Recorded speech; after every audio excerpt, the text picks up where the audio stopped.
Продолжуваат градежните работи на новиот театар, чија конструкција во вторникот беше зафатена од пожар. Наместо чати и огнени јазли, денес слика на работна атмосфера. Оцрнетата градба сепак не дозволува пожарот да се заборави, но работниот текст создава слика дека долго очекуваниот театар ќе го добиеме наскоро. Работниците се вратија и продолжија со градба, не дозволувајќи пожарот да влијае на крајниот рок за завршување на објектот.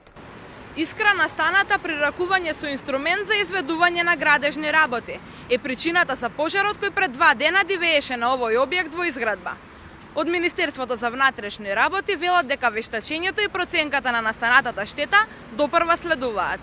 Пожарот го уништи покривот и ја оцрни градбата, но од надлежните институции велат дека е причината незначителна материјална штета. Објектот е целосно осигуран од страна на секој изведувач поединечно, а штетата во целост ќе биде надоместена од нив. Скопје ќе добие нов, модерен и луксузен театар веќе наредната година.